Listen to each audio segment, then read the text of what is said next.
Hey guys, welcome to the Mountain Bike Shed. We are going to help you figure out putting on a Maxxis tire today. So a lot of people have trouble with the final little bit of getting that tire on. We're going to show you the tricks real quick today on how to do that. I'll jump right into it. As you can see, I already got one tire on this beautiful Marlin.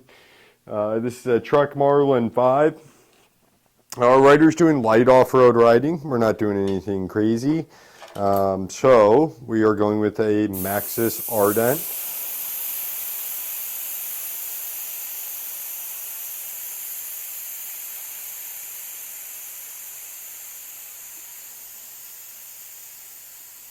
There we go, letting the air out. This is a Schrader valve on the Marlin.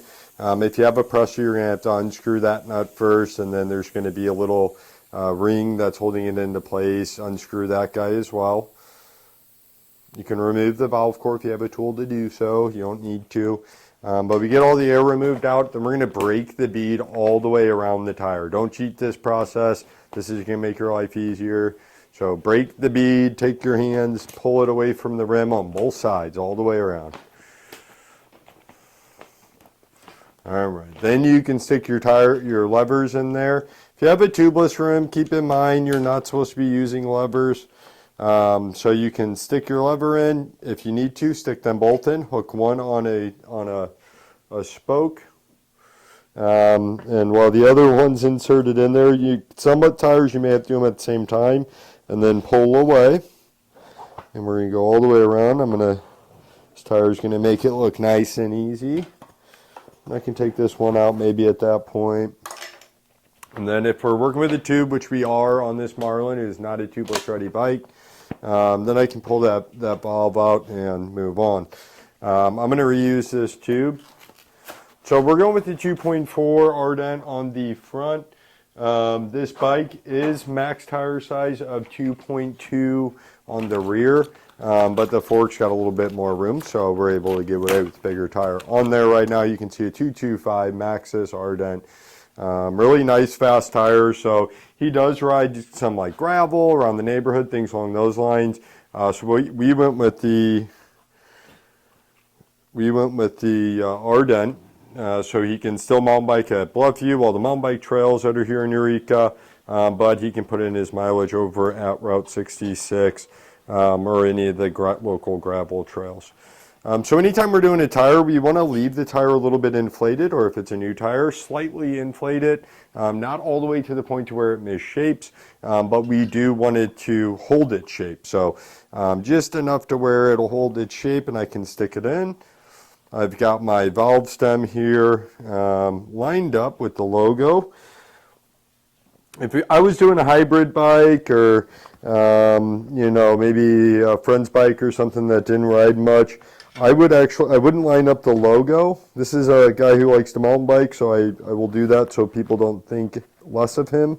But if this was a more casual rider or a hybrid bike, I would actually line up the tire pressure. So wherever you see the tire pressure on it. Now, one key thing to note is make sure you don't put your tire on backwards. They'll all have arrows to tell you. You can look at the tread, but there will be an arrow. My disc brake goes on the left. The wheel's going to turn this way, so I needed to spin my wheel around the right way. So there, good. That made it a little bit more difficult. The last tire came off too easy and went on way too easy that I couldn't really show any examples. And this may not work as well because this is not tubeless ready. This does not want to go in there. There she goes. This tire is not tubeless ready, so it's going to be pretty easy to install. Just a wire bead. So obviously you'll have to start at the valve stem when installing the first bead. But when we get to the second bead, this is where the trick comes in, and this is where it's going to be important for our tubeless guys. We want to take the valve stem, it's probably going to be a Presto valve stem, and put it right on our belly button. So we've got that on our belly button. The tube's in there on a tube setup, but if we think we're going to have a tight tire or a tight rim, maybe we're working on a road bike rim, we want to start away from our belly button. So this is on our belly button. We're reaching away, and with our thumbs, we're pushing the bead in to the rim. Now what's going to happen a lot of times, and you're going to be working your way toward the valve stem evenly with both hands, keeping pressure on this tire so it doesn't slide back off on you. But very often we're going to get kind of caught up at this point. And that's when everybody wants to bust out the tire levers. No need for that. Again, we're going to go back to putting that valve stem on our belly button. We've got it as far as we can go by the strength of our hands. Now we want this on our belly button, and we're going to come back down here, and we're going to push our thumbs and push this bead into the center of the rim. As I'm doing that, I'm going to pull in, and I'm going to keep my thumb in there, and I'm going to be pushing in and pulling towards my belly button this whole time. And it's going to give me the little bit of extra slack to where this just wants to fall right on. My other side came off when I was doing that.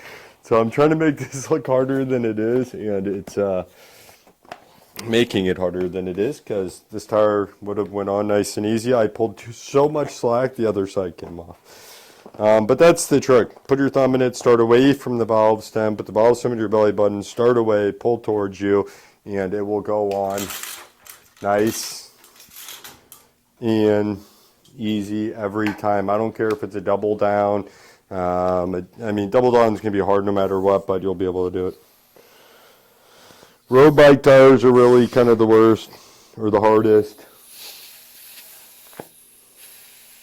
So again, I'm always slowly filling up my tire, and I'm watching it all the way around to make sure it's staying seated on the rim. Because this tire was so loose, I do worry that it's going to pop off the rim as I'm filling it.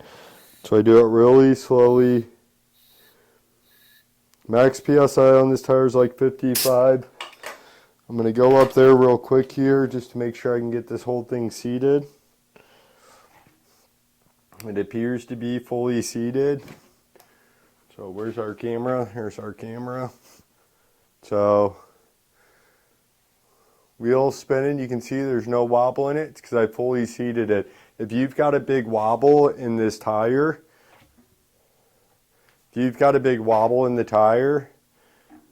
then it's likely that you didn't fully seat your tire. So you'll see right here this line that goes all the way around. Make sure that's perfect all the way around. And you can see this line, the same gap. If not, you may need to take some air out, maybe spray some water, isopropyl alcohol. Sometimes I take a rubber mallet and I'll softly bang it. You have to be careful in kind of a downward motion. Don't hit your rim. Pro move only. But yeah, that's it, guys. That's all it takes. I'll probably wait to post until I do a tubeless tire. That's going to be a little bit harder. But there you go. Maybe you can get some out of that. Maybe we can cut this up and get you guys some easy tips on how to do it.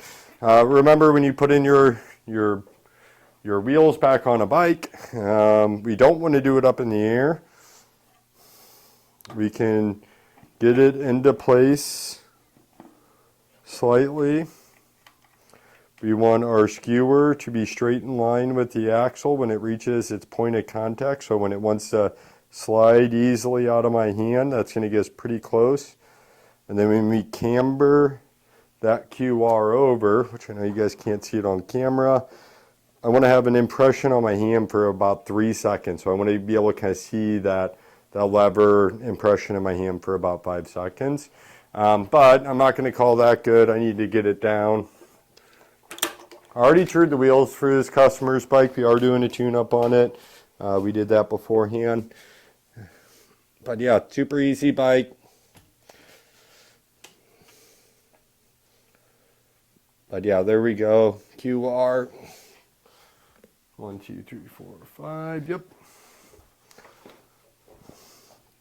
So often I see wheels either not in their quick releases proper, or way too loose, or way too tight, or the kind of big thing people will do is, oopsies, make sure the bike's standing straight up and down when you do this.